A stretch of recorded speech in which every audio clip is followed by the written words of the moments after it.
Bienvenue. Bienvenue à tous dans ce salon audio. Je suis Marie et je vous invite à prendre place confortablement, à vous installer, assis ou allongé, sur un fauteuil, un canapé ou votre lit, et à prendre le temps de vous déposer, de relâcher les tensions. Je vous invite à vous déposer tranquillement.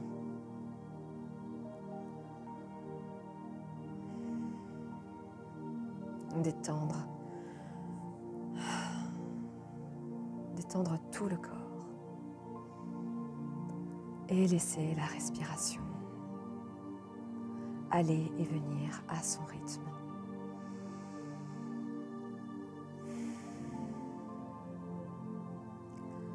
Dans ce salon, vous êtes chez vous, en sécurité.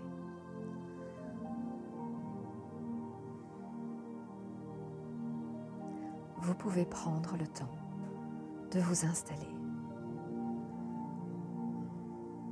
et de consacrer les prochaines minutes à votre repos, aux soins que vous pouvez vous apporter à vous-même. Un moment pour vous, un moment de conscience, de lumière, de bienveillance,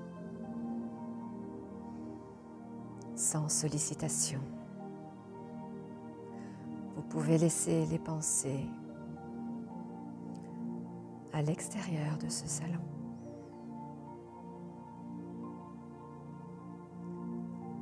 Et continuez à sentir votre respiration aller et venir.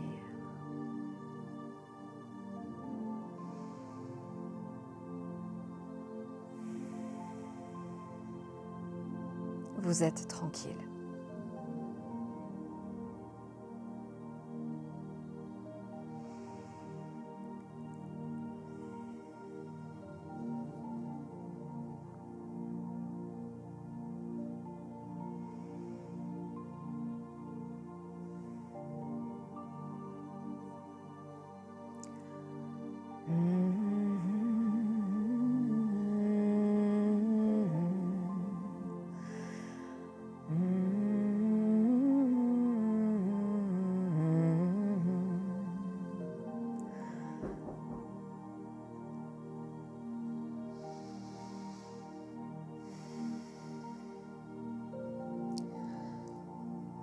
J'ai envie de vous glisser dans le creux de l'oreille quelques réflexions pour accompagner ce moment de détente.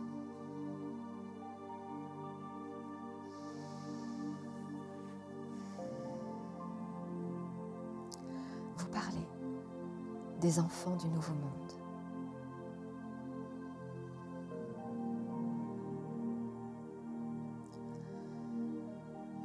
Les êtres qui s'incarnent ces dernières années ont une qualité d'âme inédite.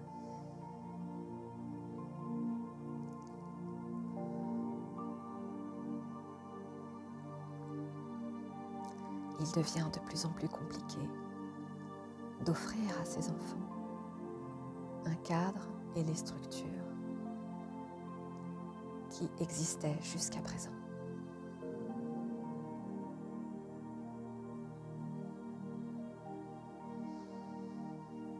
Les enfants qui s'incarnent depuis les quelques dernières années, voire les dernières décennies, sont de plus en plus nombreux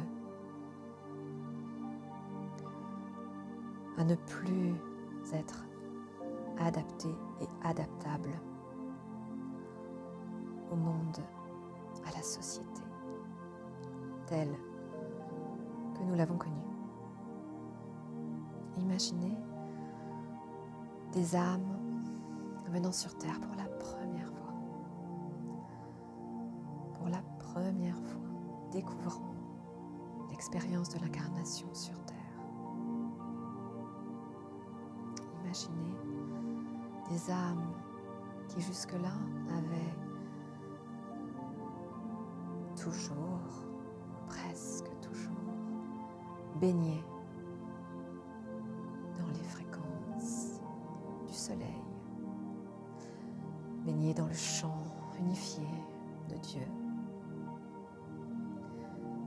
Imaginez des âmes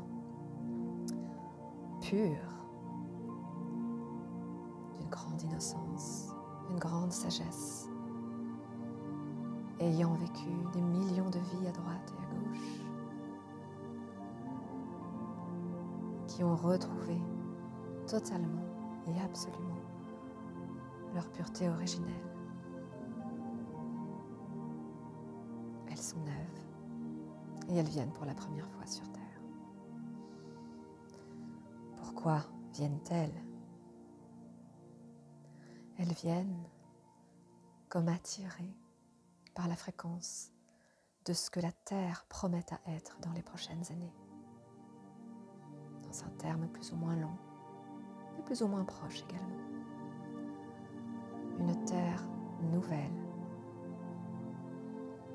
qui existe déjà, un peu dans l'invisible et un peu déjà sur Terre dans la matière.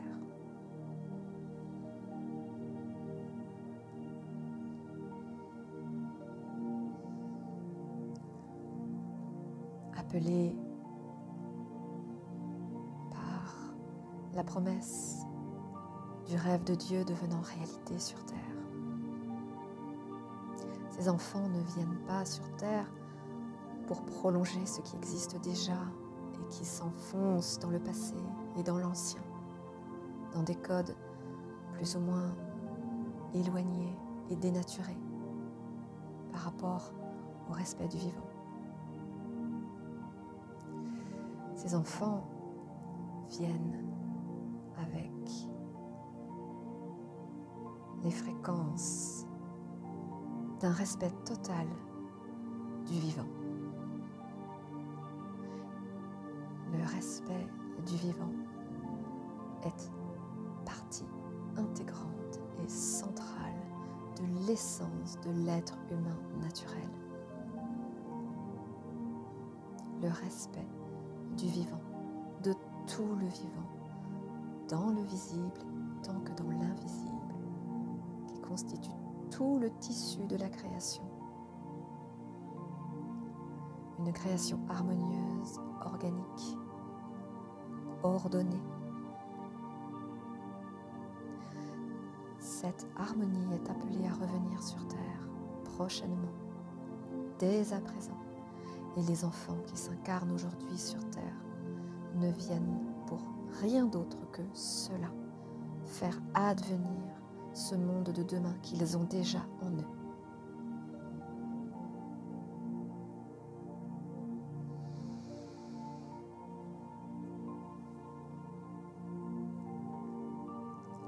Alors, accueillir de tels enfants en nos familles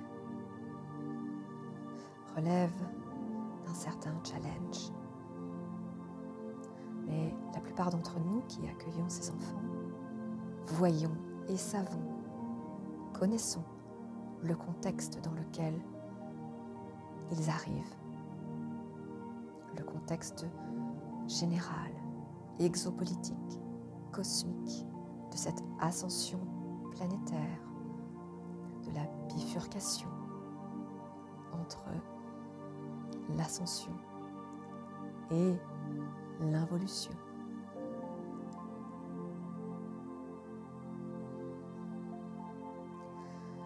Et il nous est demandé, grâce et face à l'exigence de ces enfants, il nous est demandé de créer, de mettre en place les structures qui permettent à ces enfants de grandir, de s'épanouir et de nous révéler à l'humanité entière le potentiel contenu dans leur cœur, dans leur sagesse, dans leur créativité.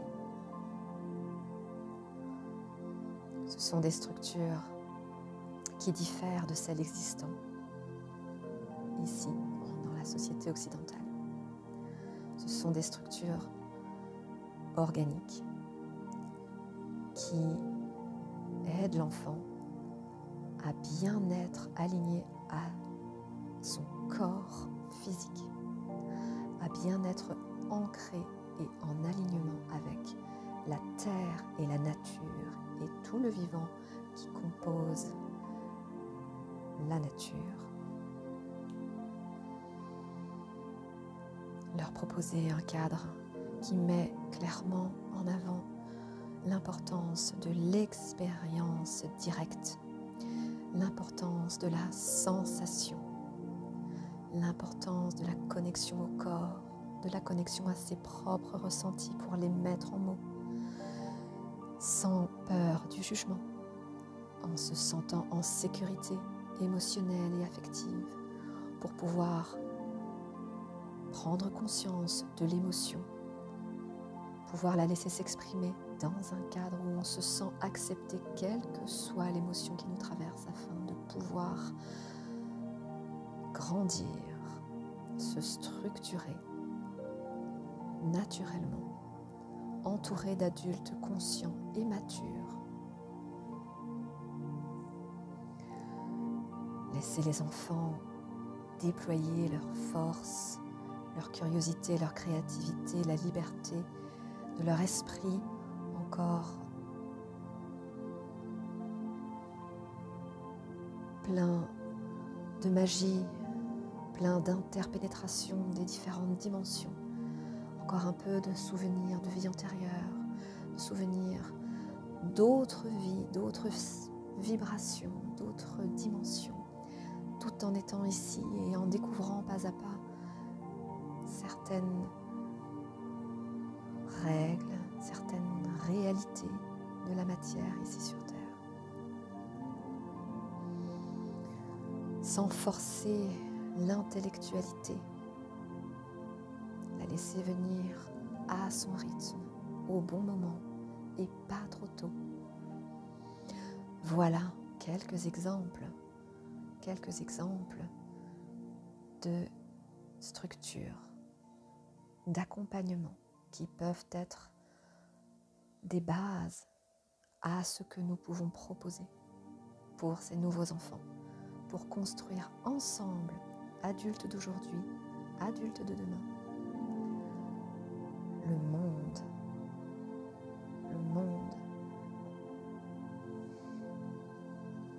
respectueux du vivant, qui est le monde auquel la Terre aspire, auquel la Terre a pleinement droit de voir se manifester à sa surface. Ce monde totalement respectueux et harmonieux de tout le vivant est le rêve de Dieu, est la normalité de l'être humain.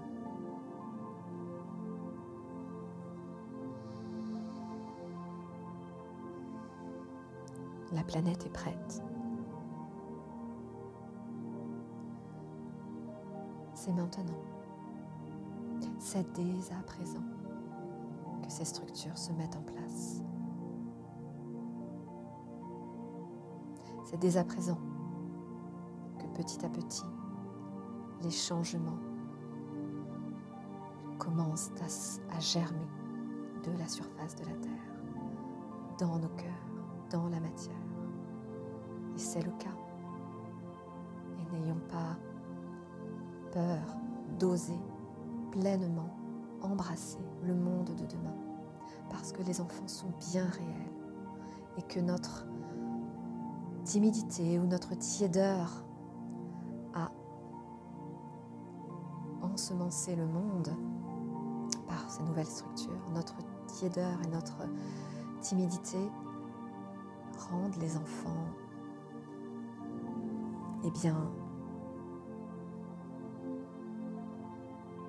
malades d'une certaine façon,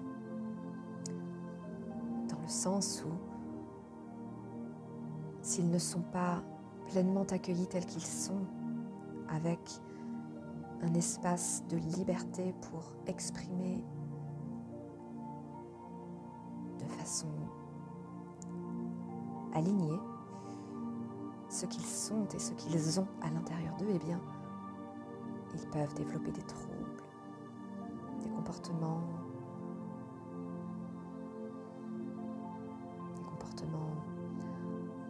comme on peut en observer chez beaucoup d'enfants qui sont diagnostiqués avec des troubles du comportement, une hyperactivité, une hypersensibilité, une hyperémotivité. Toutes ces hyper, eh bien, sont simplement une inadaptation, une inadéquation entre la fréquence de l'enfant, la fréquence vibratoire de son intériorité et du monde de demain qu'il porte en lui, et les structures dans lesquelles il se retrouve plongé. Et ce n'est pas à l'enfant de changer, c'est bien à nous les adultes, parce que l'information est disponible et que nous avons cela en nous, nous sommes censés être responsables. Eh bien, c'est à nous de faire le travail, d'adapter notre monde, le monde que l'on propose à l'enfant, de l'adapter à lui. C'est une réalité qu'il convient maintenant de vraiment réaliser à l'intérieur de soi. Nous avons la responsabilité, la possibilité, et cela est une bénédiction, de changer le monde grâce à l'exigence, à la sensibilité de ces nouveaux enfants. L'être humain, tel que nous le voyons majoritairement à la surface de la Terre, plus précisément dans la société occidentale, est un être de bonté, de compassion, au cœur christique qui est inhérent et essentiel à sa structure. Mais l'être humain, plongé dans des structures d'asservissement, d'exploitation de sa compassion, d'exploitation de ses propensions christiques, devient un être qui souffre. Et ce n'est plus ce qui est souhaité sur Terre, ce n'est plus ce qui est amené à se pérenniser. Cela est terminé, cela appartient au passé. L'être humain aujourd'hui se libère, et non pas seul, mais avec une lame de fond énergétique extrêmement puissante qui part du centre de la Terre, et plus que cela encore, qui part du fin fond de l'univers, car tout l'univers, toute la création unifiée, tous les champs de Dieu soutiennent et sont avec cette lame de fond de libération, de réhabilitation du vivant, avec ce que ce terme recèle d'infiniment puissant et mystérieux, le vivant, la conscience, l'amour. Cela revient en force, soutenu par l'univers entier. Et il convient de prendre le chemin, de prendre le train en marche, et de se laisser guider et inspirer par ces nouvelles énergies. Non plus d'hésiter et de s'accrocher à l'ancien, qui est voué à disparaître dans quelque chose de chaotique et de peu lumineux.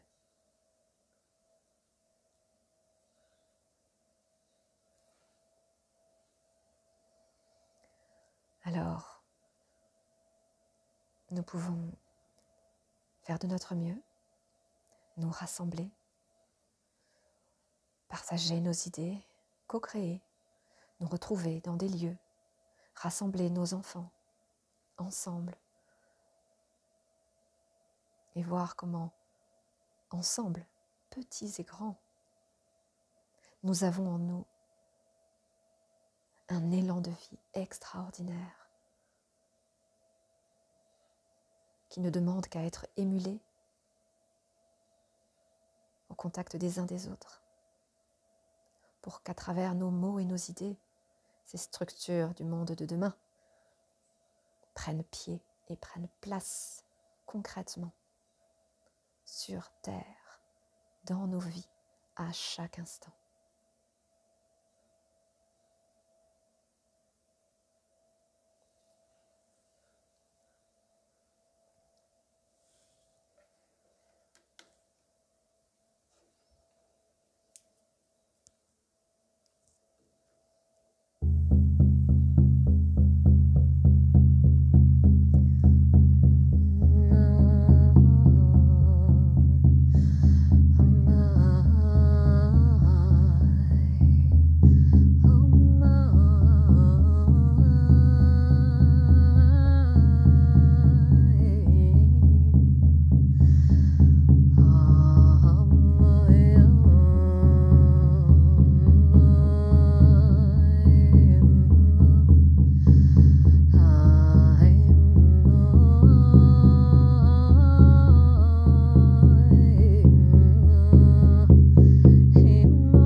Je vous remercie pour votre écoute et je vous dis à bientôt.